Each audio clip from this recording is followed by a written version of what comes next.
Welcome to the ChangeMakers podcast, brought to you by City Current and powered by Lipscomb & Pitts Insurance.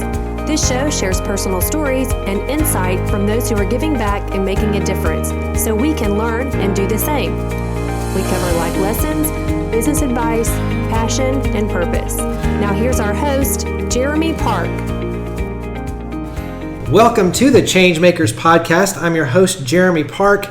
We have a musical treat this time, so we get to talk about songs, songwriting, the creative process with a sixth-generation Memphian who's living in Nashville. So the two cities that we have a chance to work in, Memphis and Nashville with City Current, we have someone who knows both cities very, very well as the whole U.S. when it comes to touring and sharing her music around the nation and around the world. So we have Grace Askew. She's a sixth-generation Memphian, as I said. She's also a touring singer-songwriter. Let's start with Grace, the easy question of all. How are you doing today? I'm doing real good. Thank you. Thank you so much for having me. Absolutely. So music is a fun topic. And before we talk all about your musical career, let's start with growing up in Memphis. So share a little bit of your story in terms of being that sixth-generation Memphian and what it was like to grow up in Memphis.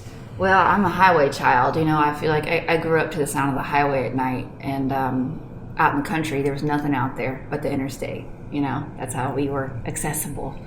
And falling asleep to the sound of the highway, I was like, man, where are all those people going? You know, I want to go there too one day. And I think that's that initial spark of wanderlust. That's how it happened when I was little, falling asleep to that. And I just had the woods to run around in, you know, lots of room to just imagine things, and my imagination could run free. And I think I'm very, very grateful for that.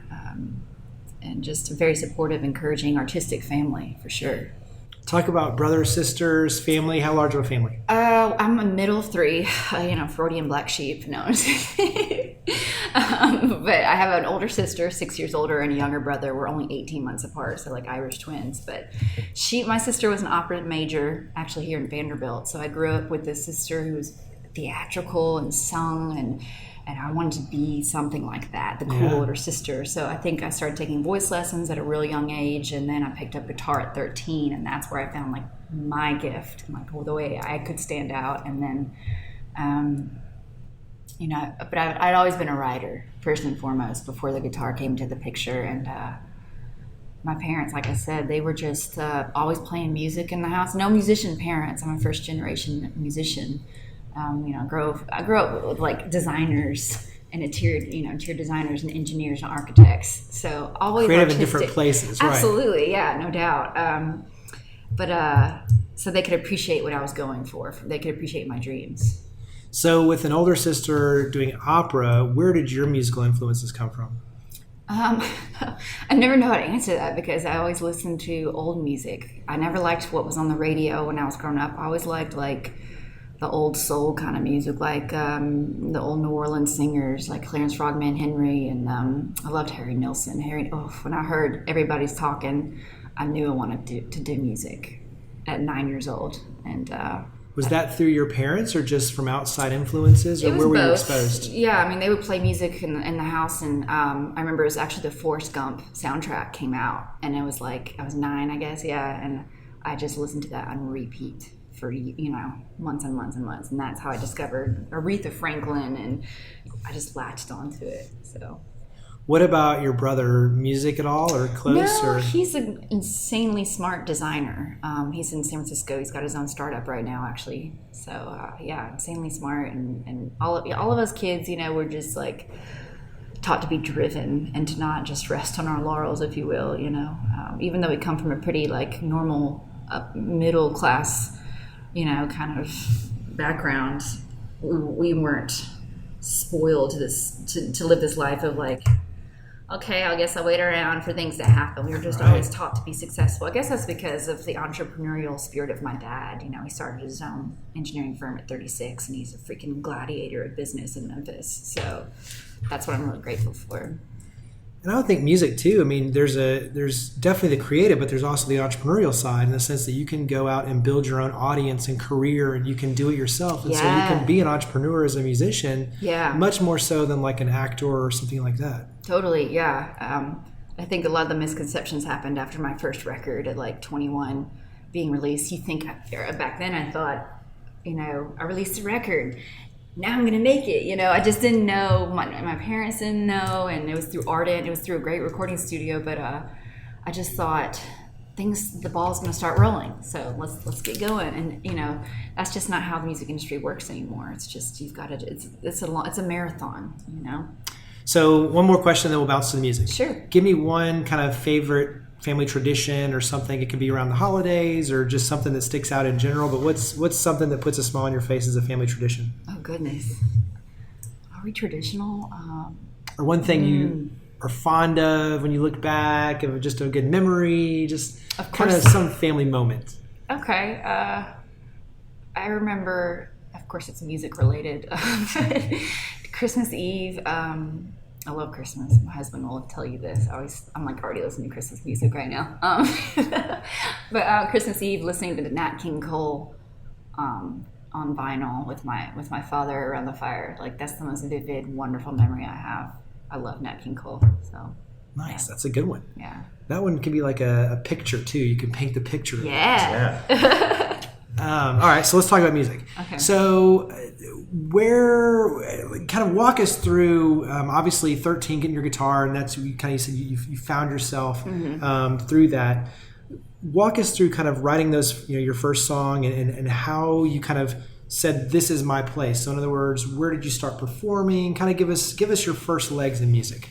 I guess I was always just a loner, and that was naturally my pull to like a place where I could be, it was safe, and I felt like I could be super comfortable and lock myself in the closet for hours and record music with my guitar and write for hours. And that's where I formed a friendship with music, and that's what I always preferred on the weekends. And I just feel like that's how I found myself and my confidence through music. So, and I didn't start really gigging out until maybe 17 years old. So there was like 4 years of just taking lessons and like figuring out what I wanted to do with this thing that I had found, What was the first song that you learned to play? It was probably, so lame. It's probably Hotel California. That's all right. Nice. It's so lame. But it was like the picking of it and everything, because I didn't learn theory. The teachers just taught us like covers, and that's how you learn, because it was enjoyable that way, for a 13-year-old girl. So, but yeah. And then I remember like begging him to teach me like Here Comes the Sun and all these like Blackbird and what every kid learns. So. Yeah. So when did you kind of figure out your style of writing songs? Like in terms of, I'm still figuring that out. Well, but just the because I think at some point too, you start.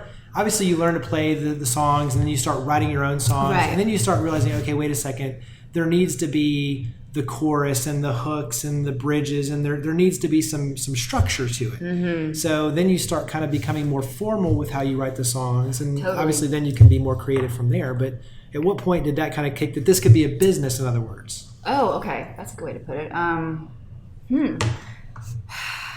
I think when I had dropped out of college and I had gone down to New Orleans for music business, and I just had my dorm room covered with Sun Studio posters, and I was reading Johnny Cash's bio, and I was like, what the hell am I doing in New Orleans? I miss Memphis. So I moved back, and I got a little apartment above my 9-year-old grandmother and started gigging out in Midtown.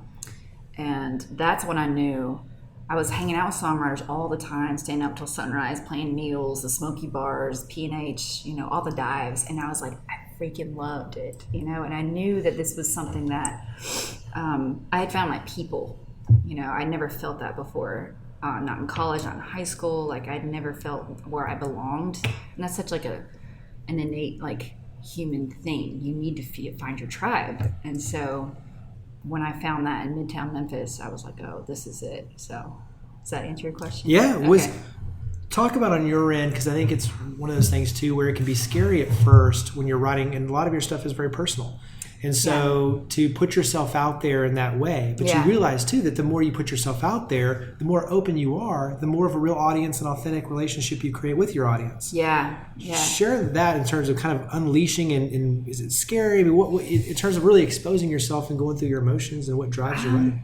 I don't. That's a good question. I think I don't ever remember being afraid to express what I was feeling. I think that might be I'm honest to a fault. And but what I was afraid of was the actual playing in front of people, you know, was the other end of it. I didn't care about like expressing what I was feeling. I just wanted to come off as authentic performance wise, you know, and melodically and everything. So I think the Neil's Wednesday nights, they used to have songwriters nights, and it was like you started at 10 o'clock at night, you know, it was like a late night gig.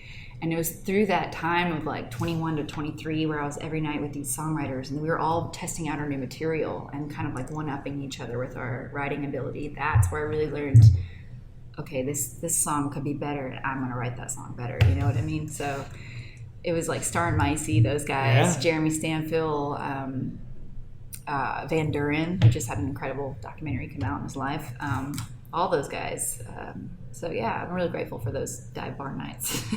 Is there one show that stands out to you as like, you know, this is when, like, okay, it's clicking. Like, I got it. This is kind of the start. This is... I think it had to have been one of those Wednesday nights at Neil's, because Richard Butler was doing sound, and he just was incredible. He just made us all sound so warm and just present, and just, it was the best sound in Memphis.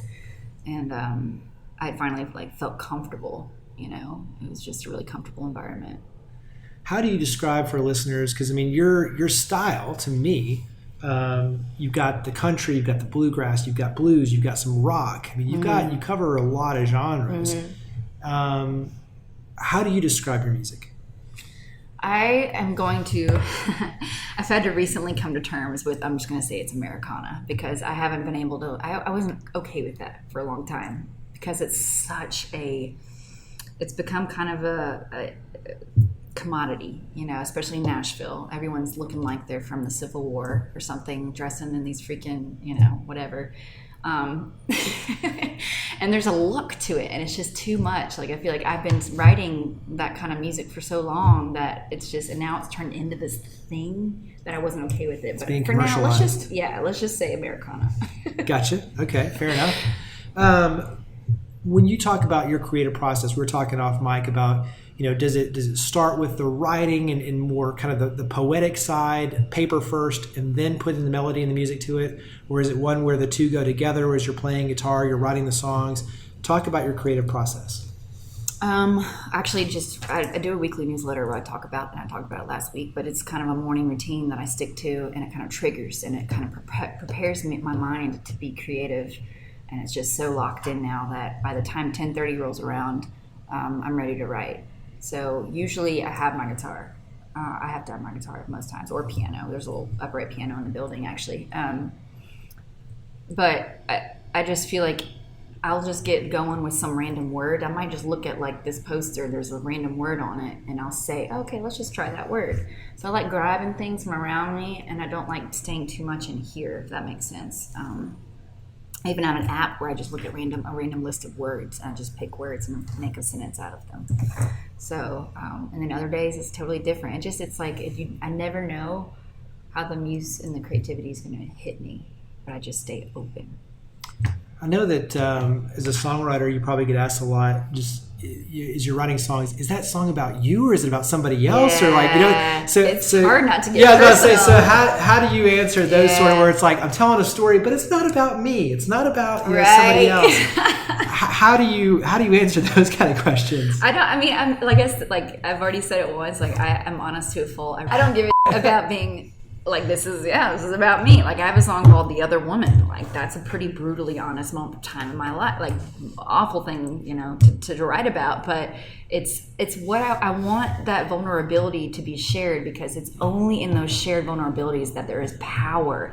Like, that's how I've connected with my audience. Because there have been women that have messaged me like, I was the other woman. I was in this very tricky situation and I loved him, but he didn't ever want to leave her. And you know what I mean? So it's just a way for me to be like, all right, I'm going to lay it all out there. Maybe it'll reach somebody out there. So I find it empowering, if anything, to just be brutally honest. Yeah, absolutely. Well, and I think for everybody to know that somebody else has gone through it, that you're not alone, and that someone has the courage to put it out there, especially in a song that anybody can listen to, who they then have a chance to look up to you and say, okay, well, she's, whether they know the whole story or not, you know, she's sharing this message, and she knows about it.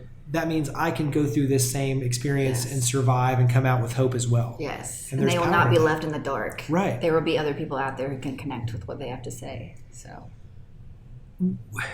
When did it kind of click for you that this music is powerful? In other words, that you can have this sort of impression, or has it clicked? Or I mean, do you go in with that sort of mindset that you want to make an impact? I mean, kind of where do you fall on that spectrum? Because that's a whole other side of this, is that music is powerful, like you said, and you have a chance to really inspire and provide hope, and really come through with some courageous, sad moments, but still provide hope. yeah, absolutely. I think I never had thought about music as such a powerful tool until this year, until I started doing a song every single day, and writing out about hitting the hard topics. Because I'm running out of topics. Like I'm writing a song a day. Like I gotta hit the hard stuff at some point. And so in doing that, it's like I realized, okay, that people need this. This is what people are looking for, especially when social media is so slick and like polished. Like I think people are dying for authenticity right now. Yeah. So it's really cool to see my music helping people through the shit that they don't ever talk about. Yeah. And tell listeners more about the project. So 365 days. Right. I mean, so this is an ongoing project. Yeah, I was kind of depressed last year. It was like December 2017. I had toured, I had done all this stuff, and I was like, I feel like I have nothing to show for it. What can I do to like just go all in and change my life? And so Gary Vee, I'm a big Gary Vee fan. He was like, man, if I was an artist today, I'd write something every day. I'd do a song every day. Why not? I was like, okay, Gary Vee. All right. Call me out, do it. All right, I'm going to do it. So eventually. Next thing you know, we'll be wearing K-Swiss shoes just like him. I know. I kind of want some. I'm such a fan. So that's when I was like, all right, I'm just going to do this. Why not? And so I started writing a song every single day since January 1st of 2018. Today was song 310. So I go live with it. Yeah, right. Yeah. Who's counting? And I go live with it to hold me accountable on my Instagram and Facebook. And, every day I post the lyrics, and there's a lot of post-production that goes into it. So as y'all know, I'm sure. So yeah, it's just a commitment that has changed my life in like ways that I never thought. And I called it the 365 Songwriting Challenge. Now there's a 365 tribe where I'm forming this community of creatives where they can help each other out. So it's becoming something bigger than I ever thought. Talk about there's so many different things to cover on your end. Talk about the business of music. I mean, as you mentioned, being signed to a label, being kind of in the Americana space. I know your career, you've learned a lot, obviously, when it comes to the business of show business and the business of the music business, and it's called that for a reason. Give us a little bit of kind of a glimpse into your world of when it comes to the business. What are some of the lessons that you've learned I'm so you glad would definitely you asked this. pass along to other budding artists? I was just thinking about this earlier. I was like, I hope they ask something about music business, because the 365 Challenge has taught me, like, the biggest lesson I can give anybody listening is you can form your own path. You can carve your own path. You do not have to follow the grunt work of touring your butt off, playing bars every night, like doing the status quo, because I am doing it. Like, I have found the loophole. You know what I mean? Like, if I keep going, which I don't know when this is being released, but I'm going to announce that I'm going beyond 365 and turning it into this big show. But anyway, You heard it here first. Yeah, you heard it here first. But it's the loophole because it's the golden ticket of something audacious. And I think any artist who does something out of the ordinary, audacious, that like you get so good they can't ignore you type of mentality, that there's no way that you don't have to follow behind others' footsteps. Getting signed to a label is not my goal here. You know what I mean? Like, eventually, yeah, sure, I'd love to have a team, booking agent, a manager, publicist, but like right now, that's not what matters. Yeah. Well, and going back to what you said before, is you thought when you got signed, like, okay, I'm gonna make it big. Mm-hmm. Like, I get signed, and I think that's, for a lot of young songwriters, you get caught in that mystique of, I just want to get signed, and once I get signed, I'm gonna make it big. I'm gonna make all these millions of dollars. When, to your point, is once you realize, no, wait a second, you can take control of your own destiny. Yes. And especially through technology now, you can create your own influence. And influence is what it's all about. Yes. If you have your own audience, which is really what the record label is trying to create anyway. Yes. If you have that, you have power both in negotiating a better deal and a good deal where you actually make money, but also too in the sense that you might not even need them. Right. It's true. I mean, there's no need for a middleman. You have direct contact to your consumer. Well, the fact that they're engaging in, like, when you talk about even the project, they're giving you inspiration and they're interacting with them. And so you're creating a very loyal tribe. Yeah, absolutely. And I think the only concern I still have with what I've been creating is, like, I'm not touring as much. And I know that's like the standard formula for being a successful musician still, like to get on Jimmy Fallon, to get on Saturday Night Live, like dreams that every musician has, no doubt. Like, I think you might still need to do those things. But I'm willing to test out the other option long enough to see if this is going to work. You know what I mean? Like, I'm willing to keep going with the 365 challenge beyond 365 to see if this is another way. Like, a Common, I think the rapper got on SNL. He wasn't signed. What's his path? You know, let's look at that a little closer, because I just see there's no reason to suffer to make it. You know. Well, and especially if you don't necessarily enjoy playing live. I mean, if you draw so many bands and artists, I mean, they love to be in front, and in many cases they're even better live than they are necessarily on their albums, because they draw that energy. Totally. But there's others that just, you know, whether it's family or just they don't enjoy being out public, on stage. Yeah. I think everybody's a little different, and so you play to your strengths. You're right, and I totally agree. Like, touring's incredible, it's fun. But you're breaking even at best, and that's, I guess I'm thinking like on a financial that's kind true. of mindset. Like, financially, it's not the best route. So. Well, and I mean, look at the amount of time and effort and work to go into it, and I think that's a whole other thing that young artists especially underestimate. Talk about relationships, because music business too is very much about relationships, and even, you know, getting on those shows and having being an opening act to get on to a bigger ticket where you have the audience, you know, and you get to kind of grow your audience there. I mean, so many steps along the way to having your own, you know, huge opportunity. It all starts with relationships. Absolutely. Talk about that from your standpoint. And I've been so hard-headed and bad about this, like my entire 10 years of doing this. Just being a loner and thinking that the artist life it has to be a solid. I mean, I love solitude, and it is like touring alone there's a lot of solitude. But like through this 365 challenge, reaching out and doing a lot of co-writes and having their fan base reach mine and my fan base reach theirs, and just being more open to friendships is something I'm learning this year at 32. Just turned 32 yesterday. That this is something I'm learning. Happy belated birthday. Thank you. But you're 100% right. We would sing to you, but we don't. We're not the singers. You are. We're not going to make you sing happy birthday yourself. But you know, there's so many talented people, but they don't network, they don't form relationships, and they won't make it. Yeah. I really think that. I hate to say it. That's you have to. In and of itself, that's great advice. Absolutely. Yeah. Well, and it's on all fronts. It's other musicians opening up doors for other musicians. It's them coming in and being supportive of you and playing with you on shows and going in and having the ticket together. It's the booking agents, and I mean, it's like everything, right? Yeah. It's the whole business of the relationship. Absolutely. Yeah. I'm not going to put you on the spot necessarily in terms of, because it's like picking your favorite child, but give us some of your favorite songs. I mean, for me, like Proof is an amazing song. Coyote Love. I mean, there's quite a few that are some of my top. But what are some of your personal favorite songs? I guess there's like 3 that I've gotten out and toured with from this 365 challenge. Day 34 to be exact. Big Bad Love and Cactus Lady. I tend to write better songs when I'm like out in New Mexico, just because that's my space. But those are some of my favorites, and they're going to be on this next album, which I'll be cutting in my little old ranch house out in East Tennessee and starting my own recording studio. So to eventually cut other artists as well. I mean, you don't hear about female engineers or recording studios very often, so that's another little side hustle that eventually I want to get going. Nice. And plus, it's like, with all these songs, I feel like I've got so many albums under my belt. At least I hope I do. I need to go back through them, Do you ever feel like a song is complete? Because, I mean, we talk about the engineering side. I mean, little tweaks here and there, and a song can be completely different. So is a song really ever done? Oh, gosh.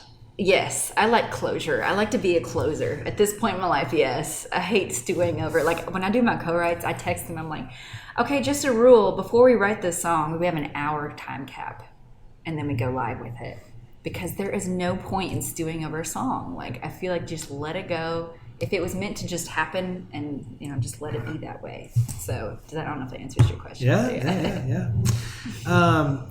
talk about on your end the voice, because obviously that's a big piece of your story is the voice. So give us a little bit of your version of the voice. It's boot camp for how to be a rock star. That's what I'm going to say. It really is. It's like you have a team of people behind you teaching you how to be a rock star for 90 seconds of your life in 3 months. So yeah, 3 months of like being in LA back and forth with a vocal coach, choreographer, wardrobes, stylist, Yeah, because share some of behind the scenes. I mean, like how much of this goes on. I mean, you see the TV version, but it's like there's so much going on behind. So much. It's all a TV show. I mean, I'm not going to say too much, but it's 3 months of like grooming for 90 seconds. And even the people that get that far aren't guaranteed that they'll even get on the show, but they want to invest in like 100 people, then I guess how many people make it onto it? I don't know. It's like 24 or something. But anyway, by the time it was the third round, I was in the final 32, and that's when I could feel like the strings really being pulled, and I was ready to go. Like by the time I get to lives in the final 16. Because at that point, you're seeing the business. I'm seeing the business because all of my friends that I'd made that were, I could tell were like the true artists had been cut. But the people who didn't know who they were yet were really moldable, ready for just like these big guns to like come in and like, all right, you're going to do this. They went on. So, yeah. What is a favorite moment you take away from the experience though? Or maybe a friendship or what's something you take away that you think, you know what, friendships is like a given. Like I still keep in touch with a lot of the people. There are a lot of incredible people that I still talk to this day. But the one moment I remember really vividly that has changed my life is I was in my vocal lesson with this big black woman. She was an amazing vocal coach. I can't remember her name, but she was like, Grace, what are you singing for? Like, you're not even projecting. What are you? It was These Boots Are Made for Walking. I was rehearsing it. And then she said, sing like you mean it. Like, why are you singing like that? Tell me what you really mean. Show me. And so from then on, I learned, how to really tell a story in my vocal performance. I'd never done that. I feel like in the Americana, like songwriter world, it's cool to kind of slur and just try to not give staying there. Like, you don't mean it.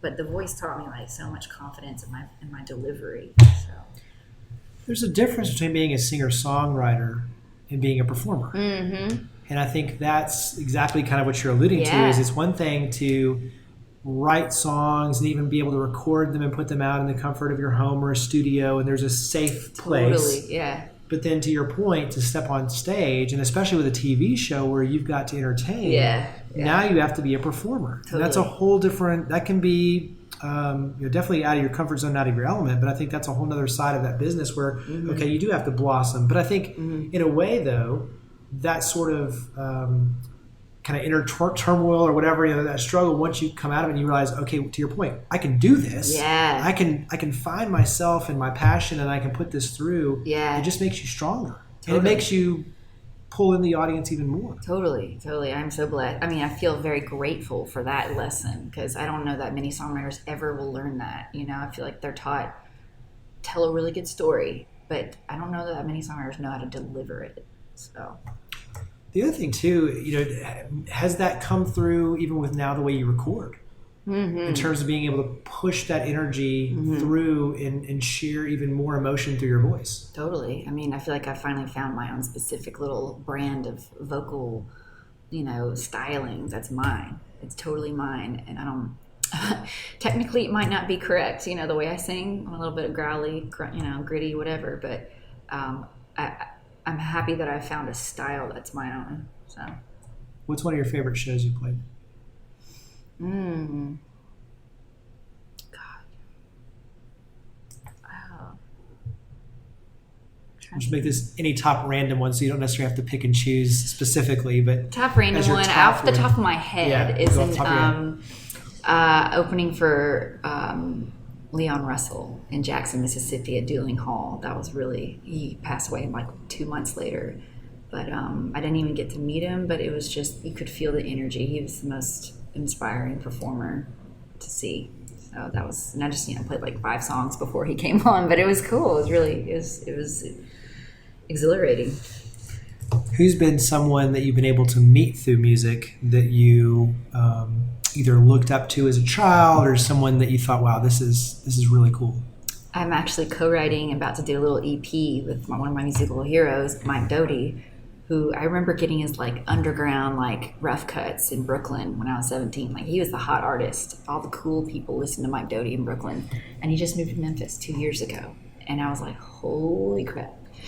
So I've been like, and reached out, and then finally through this 365 challenge, he noticed my music and was like, hey, we should write together. So, and we've written songs in like 20 minutes together because we've clicked, and I feel so grateful to just have found some artists that I look up to so much and that he gets me, Talk about now balancing your music with just your personal life, especially living here in Nashville and being grounded and just having a normal life with the music side. It's rough. It's,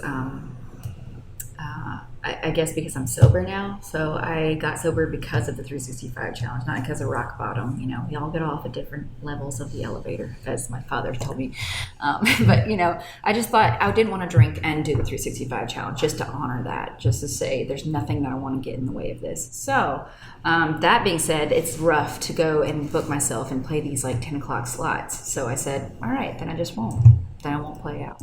I'll say no. I'm going to put my values first from here on out. And if I lose gig opportunities, then so be it. There will be other kinds of opportunities. So that's the piece I've finally come to realize that I need. Just putting my values first, which I never did before. I think women especially are taught not to put, your needs first. So yeah, I guess. Especially in the music business where it's so much about you have to sacrifice. Yeah. You have to give up everything to make it. Yeah. And so to be at peace and say, no, I don't want to do that. I don't have to do that. Yeah. And once again, that's powerful. That's what I want to be an ambassador for, just to let these artists know they don't have to do that. They don't have to be these self-deprecating, damaging creatures. The muse wants to be used. Like, it needs you to be healthy to be a great artist. So that's what I really wanted to like bring home with these songwriters that listen to the live streams. Like, don't buy into that. Like, what is the word? Disturbed artist. What is the word? You know what I mean? Yeah. That persona. Yeah, absolutely. You also mentor. So, talk about kind of the mentoring side of this. You in the past you've mentored girls. You've done a lot in terms of your personal engagement. So take that a step further and talk about kind of your personal efforts to give back and make a difference and help others. I've just begun. Like, I really want to do more. I don't feel like I've done enough yet. Like, I'm just getting the courage and the confidence to do this. But yeah, the more I get into my own like struggles and pushing through them, I feel like I can help other girls like believe in themselves and first of all, like, realize that they don't have to go through the same struggles that I did, and thinking that I had to keep up with the boys and drinking in the bars every night to be a legit artist, to be a legit songwriter, to write songs about whiskey. Like, it's been done. Like, let's change the game. So how would you tell them to stay true to their values and follow the due north, and especially at a young age, in a big city like in Nashville or Memphis or Los Angeles, where you can get swallowed up pretty fast if you don't know your values? What advice would you give to these? Like, there's some specific that come to mind that are, in like the Tupelo areas, and they want to come to a big city, but they're young girls that don't really necessarily, they haven't found themselves in their confidence. So what advice would you give them to be able to hold true to who they are without, sacrifice a little bit professionally, but not personally, to get where you need to go and to know what your boundaries are? Oh God, that's a big question. And I can only hope, I feel like I'm still figuring that out for myself. I guess I would say find your tribe. Find the people who are going through the same thing as you. People who are probably at the same level, the same age, just moved to Nashville too, and communicate like what you're going through. And maybe even, I have a forum that I just created today where it's a Facebook page and you can write about all these kinds of things. And there are others that exist that are much bigger. But, the internet's a powerful thing. You can find people going through the same things. If you don't know your values yet, I learned the hard way what my values are, if that answers your question. Well, but I like the advice of just be careful, but also to putting yourself out there, but to create those friendships. So creating a support network. A support network is huge. Yeah, so you don't feel alone. Yeah. share kind of long-term, obviously, kind of what your goals are. Give us a couple, and then we'll do the lightning round. But give us an idea of kind of where all this is headed for you. I mean, obviously, you mentioned it's going to continue on this 365 challenge, so that part will continue. But give us some of your goals, especially leading into 2019 and beyond. 2019, I will be doing beyond 365. So upping the production level, so nicer cameras, going live through actual like a Canon, I think, and I have a reach list. So like I want to have Lucinda Williams in the show one day. I want to have Cat Power. She's one of my music heroes. Some of my music heroes I want to have on the show, and we do the live stream and we do a co-write together. But what's more I want this whole show to be about is what is the creative process for you? And no one talks about that. Everyone's like admiring, obviously, the end album, the end product. But I want to bring to light like the vulnerability of being an artist and the creative process. So that's my bigger like kind of mission is like creativity is a muscle, dare to suck. Okay, so how do you dare to suck as an artist? And then in my 40s, a songwriting retreat. I would love to lead songwriting retreats out at the ranch house and help others through their journey with, have like yoga in the morning and meditation and have more of like immersive, spiritual, wholesome experience for artists, for young girls especially, so they can come to the studio and have this wholesome, experience to let their creativity shine. Yeah, be fully immersed in it. Yeah. All right, let's switch over. So lightning round. All right, these are just fun, quick, little, bits of knowledge. So what's a recent book you've read? Tim Ferriss' 4 Hour Body. Oh, I'm obsessed with Tim Ferriss. What's a recent movie you've watched? Oh gosh, I'm so bad at movies. Or it could be a TV show. What did we just watch? The Marvelous Miss Mabel on Amazon Prime. Oh my God, it's so good. It's so good. Nice. All right, what's a favorite restaurant that you enjoy here in Nashville that all of us should go and check out? Y'all, Bouise is across the street. Bouise is so freaking good. Oh my gosh, y'all, and it's so cheap and it's inexpensive. And Bouise. All right, where's your favorite spot in Memphis to go? Oh, I'd say Central Barbecue is the best barbecue in Memphis. Yeah. What's something you like to do to relax? Not really good at relaxing, I guess. No, I mean, I'll like meditate or something, or I'll just go on a long walk. I love walking all over this neighborhood. So, yeah. What's a favorite guitar? My Godin, because it's just like unbeatable. It's just the most like it can be thrown around. It's my road dog, All right. Where's a favorite place you like to just go and hang out here in Nashville? The parks here are incredible. I love.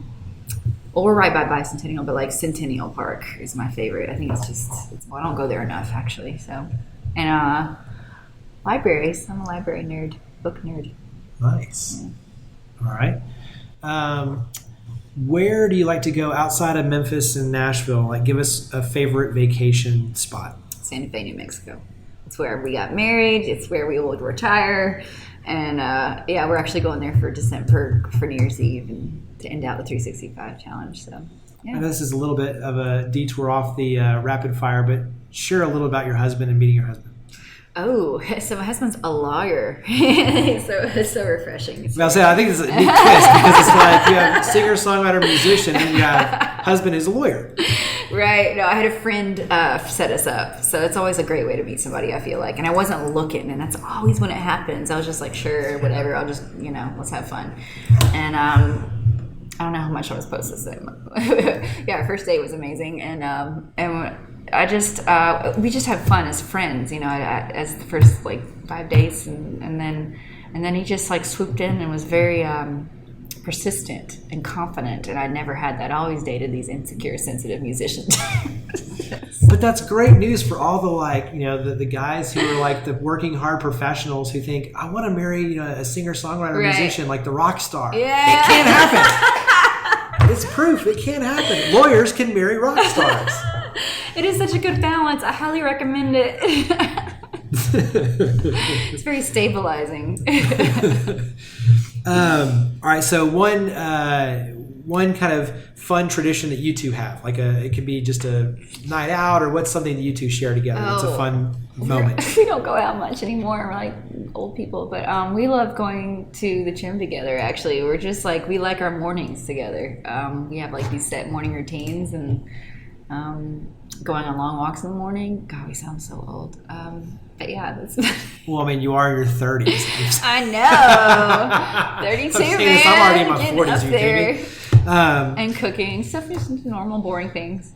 Hey, that means rock stars are everyday people too, right? We are. You have to put your socks and shoes on the same way and everything else. Nothing glamorous here. Yeah. How would you define your style? So you said, like personal style. Personal style. Not music style, personal style. Kind of tomboy southwestern probably. All right, that's good. I can go with that. All right. See, I'm just thinking of these as we go too. So, what's something recently that you listened to, like a song that you recently listened to? What's playing right now, either in your head or recently on? Yeah, this is on ridiculous. Your technology. I write like instrumental Christmas songs. Classical. No. The Harry Potter soundtrack. What? The Harry Potter soundtrack? Harry Potter soundtrack. Because I want really That's awesome. Classical music as I write in the morning, and that's all I can listen to. I can't listen to lyrics while I'm writing, so that's what I found this like Spotify Harry Potter list. So that's what I'm listening to. All right, that's good. That's good. I'm really cool, in case you didn't know. Have you collaborated with your sister on any like No opera / No, that's in the works. We should totally do that. I could see that / Harry Potter too. Yes. Like combine it all. See what magical mystery comes out of that. Yes. What's on your end something that when you look ahead that you want to accomplish in the next 5 years? So give us something big you want to accomplish. Play Saturday Night Live and play Jimmy Fallon. I would love that. That's good. I would love that. All right, and the last one is, what do you want your legacy to be, especially in the music industry? Actually, no, let's go even broader. What do you want your legacy to be, period? Obviously, you're creating it every day because you're still very young and writing songs. I think it would be because the creative process takes courage. So I think just like leaving a legacy of like being someone who's courageous and not afraid to suck. You know what I mean? Like I was just authentic with the way I presented myself to the world. And I think creatively courageous.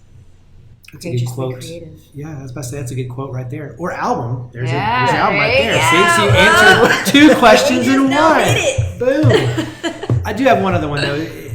What's a bit of advice on your end, either from your parents, the vocal coach, something that sticks with you that you would use to inspire someone else? So it could be a favorite quote, favorite lyric from a song. What inspires you that you feel like could inspire somebody else?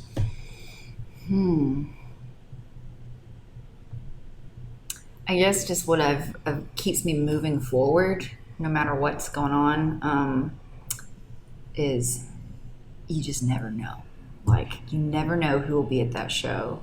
You never know who you will touch with that song. You just never know. So do it. Be creatively courageous. Yeah. Nice. All right. So how do we stay in touch? Social media, website, where do we all go? Yeah. I'm big on Instagram and Facebook. So, or at least, I don't mean I'm like big in numbers. I just mean like I like Instagram. Grace Askew, ASKEW. And I have graceaskew.com, which is we've revamped it. Jack, my husband's amazing with website design, so he did my website, and we've got merch and all that stuff. So everyone needs to go and check it all out. Yeah. And obviously be involved and participate, and obviously when you start getting out and playing more shows, come out to the shows too, right? Yes, absolutely. Well, you are a change maker. We greatly appreciate all you do, and appreciate you sharing all of your life lessons and stories and creative process. So Grace, thank you for all you do. Thank you. It's been an honor. Thank you for listening to the ChangeMakers podcast, produced by City Current and powered by Lipscomb & Pitts Insurance. To learn more about our guests and to share your stories of others leading by example, visit us online at citycurrent.com. Connect with us online using @CityCurrent or follow the conversation using the hashtag ChangeMakers. Now, think big, start small, and act now. Be a change maker.